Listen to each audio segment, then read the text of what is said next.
o início de uma nova legislatura, a formação e a posse do novo governo e, sobretudo, o que o turismo dele pode esperar, tinham, obviamente, que ser os temas em análise no episódio de hoje do Turismo em Destaque. Já sabe que pode e deve participar na elaboração do Turismo em Destaque, colocando as suas perguntas ou sugerindo os temas a abordar através do endereço programa turismoemdestaque@gmail.com. Vá lá, não se acanhe, venha daí comigo falar de turismo.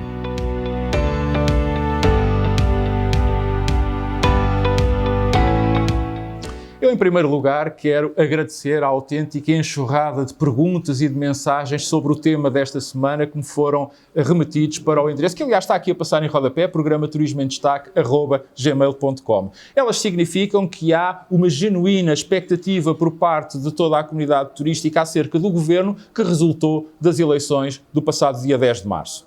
E já agora aproveito a oportunidade para, como sempre, recordar e dizer-lhe que pode e deve usar e abusar do endereço programa turismoemdestaque@gmail.com para colocar as perguntas que gostava de ver respondidas ou sugerir os temas a abordar. Já sabe que a sua participação é fundamental e, escusado é dizer, também é sempre muito bem-vinda. Antes de entrar propriamente na análise, à formação e à composição do novo governo, eu quero aqui dar 3 notas prévias. A primeira, e esta, enfim, já não é uma novidade para aqueles que me acompanham mais de perto, mas como sempre, eu não comento pessoas, apenas comento políticas, estratégias, decisões e opções. A segunda, para recordar que a definição da orgânica e da composição de um governo, de qualquer governo, é apenas da única e exclusiva responsabilidade do Primeiro-Ministro. E a terceira nota para referir que já muito foi dito acerca do arranque deste novo ciclo político, contudo, eu tenho para mim que uma apreciação mais profunda e até consentânea com a própria linha do Turismo em Destaque só pode ser feita após a apresentação do programa do Governo. Aí sim é que se verá qual ou quais os objetivos de política económica e, sobretudo, de estratégia turística que o Executivo pretende levar por diante e também como é que se propõe resolver alguns dos problemas que têm contribuído muito para a degradação da nossa imagem externa e, em muitos casos, provocado a apreensão nos turistas ou nos potenciais turistas acerca da escolha do destino Portugal, isto para além daquilo que é naturalmente mais óbvio, que é o prejuízo e as dificuldades acrescidas que provoca no nosso dia-a-dia. Como, aliás, sempre gosto de dizer e sublinhar, aquilo que não é bom para as comunidades locais também não é bom para os turistas e vice-versa. No entanto, há aqui algumas coisas que, em minha opinião, podem desde já ser ditas acerca deste começo de legislatura. E eu permiti-me aqui destacar os 4 pontos que considero mais importantes, sendo 2 pontos pelo lado positivo e 2 pelo lado negativo. E a primeira coisa que aqui queria referir teve a ver com a péssima, para não dizer mesmo, com a triste imagem dada por todos os partidos políticos com representação parlamentar a quando da eleição do Presidente da Assembleia da República. Deixando um pouco os jogos políticos de lado, o que é digno de ser referido é que o sucedido não inspira quaisquer garantias ou confiança aos agentes económicos e aos investidores, sejam eles nacionais ou estrangeiros, acerca da estabilidade e da previsibilidade política e institucional de Portugal. E isso, claro está, é o pior que pode acontecer para a economia e também para os negócios. O sobressalto só retrai, só cria apreensão, só desmotiva, só gera desconfiança. A segunda coisa que aqui queria referir, e em oposição a esta primeira, tem a ver com o processo de formação do governo, que foi feito fora da praça pública e tratando o assunto com a dignidade e com o recato que ele verdadeiramente merece. Se não fosse este sobressalto de última da hora com a apresentação da lista completa dos secretários de Estado, podia-se dizer que estávamos ou tínhamos estado perante um processo imaculado. Mesmo assim, correu muito bem e creio mesmo que o resultado global ficou muito para além daquilo que era expectável, o que naturalmente gera credibilidade, logo que é bom para a economia e sendo bom para esta também é bom para o turismo, dado atenuar e até de alguma forma disfarçar, se o vai conseguir ou não, o tempo o dirá, a instabilidade ditada pelo resultado eleitoral.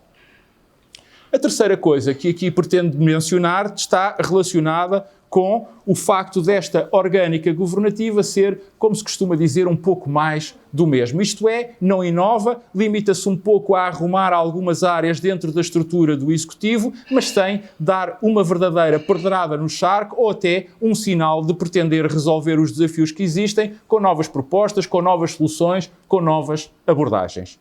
E isso preocupa. Aliás, preocupa continuarmos a ver os transportes, sobretudo a aviação, sem qualquer ligação ao turismo. E recordo que quando falo de aviação, não me refiro apenas ao transporte aéreo e às infraestruturas aeroportuárias, ou se quisermos numa leitura mais fina, ao processo de privatização da TAP e à construção do novo aeroporto, mas também à navegação, ao controle, à segurança e à regulação aéreas, bem como aos serviços em terra e à fabricação e produção de componentes e de aeronaves, e também da manutenção das mesmas. Como igualmente preocupa recuperar-se uma fórmula que já provou não resultar, a dos superministérios, pois os mesmos acabam por se perder na voracidade do dia-a-dia e dos problemas.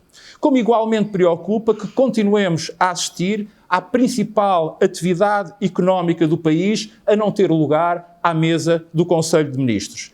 E isto, quando eu digo isto, sinceramente, não é uma birra, nem é um capricho. Isto quer dizer que se deixa de fora a única atividade que dá anualmente a Portugal o equivalente a um PRR, a um Plano de Recuperação e Resiliência, a uma bazuca europeia, enquanto se mantém num governo que até concentrou e bem todos os fundos comunitários numa só pasta, por exemplo, o Ministério da Agricultura, que em termos de riqueza criada representa cerca de 9 a 10 vezes menos contributo para o Produto Interno Bruto Nacional do que o turismo, quando, se calhar, o que podia e devia ter era uma Secretaria de Estado no Ministério da Economia. Por último, a quarta coisa que aqui queria mencionar tem a ver com a recriação da Secretaria de Estado do Turismo, que nunca devia ter, na minha opinião, deixado de existir. É, no fundo, um emendar a mão por parte da política e dos políticos relativamente ao turismo, mas que, em minha opinião, sabe a pouco e demonstra com clareza a pouca importância, o pouco peso e até mesmo a pouca consideração que verdadeiramente se dá às atividades turísticas. Do mal o menos, dirão uns, é o menos mal, digo eu, porque continua a ser menos e não deixa de ser mal.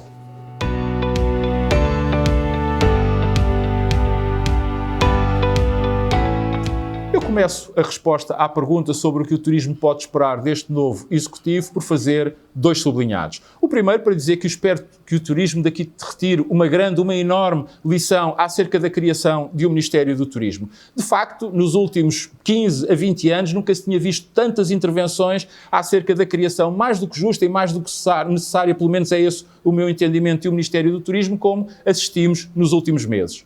Mas também, como tive a oportunidade de aqui analisar, a forma desgarrada, pouco fundamentada e também às vezes num caso ou noutro pouco convicta como a ideia foi apresentada, acabou por dar aso a que os decisores optassem por outras soluções ou por soluções mais diversas, como aliás acabou por se vir a suceder, já que não havia um discurso consensualizado e devidamente estruturado, nem sequer acordo quanto à formatação final da ideia, ligando-se o turismo a outras ou, se quisermos, até a diversas áreas, um pouco de acordo com a vontade e o pensamento de cada um. E isso não pode ser, nem pode voltar a acontecer. Outro sublinhado que aqui queria fazer é para referir o facto de se ter agora um secretário de Estado do Turismo que vem da atividade, logo que a conhece bem, aliás que aproveito a oportunidade para aqui saudar, e isso não quer dizer que os demais agentes turísticos possam continuar com a mesma postura que têm tido maioritariamente nos últimos anos, isto é, sendo mais reativos do que proativos. É que com esta nomeação a sua responsabilidade aumentou, porque aquilo que é expectável é que não se perca tempo com a explicar dossiês, mas também que se avance desde já para a resolução dos problemas, dos constrangimentos e dos desafios com que o turismo e a atividade de uma forma geral se confronta. E isto tudo feito, claro está, sem qualquer demora. E também não é demais recordar que uma andorinha não faz a primavera. Já basta o turismo ir continuar a ser alvo das mesmas soluções, das mesmas receitas e das mesmas medidas que as outras áreas da economia. No fundo, se continuar a tratar do mesmo modo ou por igual aquilo que é verdadeiramente e de facto diferente. O turismo português, o sistema turístico português, o financiamento do turismo, a promoção turística, a formação e a qualificação profissionais, o investimento, o quadro legislativo e regulatório precisam de novos ares, de serem arejados, isto é, adaptados às mudanças que têm acontecido no mundo e na atividade, e claro está, quem melhor do que aqueles que diariamente estão na mesma para apontarem os caminhos que a mesma deve trilhar no futuro para que Portugal continue a ser turisticamente bem-sucedido. A oportunidade está, pois, aí e ao alcance. Inclusivamente, a oportunidade de se provar que uma Secretaria de Estado do Turismo é pequena para uma atividade económica tão grande e que representa tanto para o país. Se o turismo aspira a um ministério, este é o momento de começar a trabalhar nesse processo. Arduamente, seriamente, convictamente. Bem sei que o programa do Governo é importante, mas neste caso o programa do turismo é o muito mais. Portanto, mais do que aquilo que o turismo pode esperar do novo Governo, é aquilo que está disposto a dar de si em seu próprio proveito, em seu próprio benefício, para o seu próprio futuro. Esta, quanto a mim, será a grande diferença entre olhar para o copo e o vê-lo meio cheio ou meio vazio.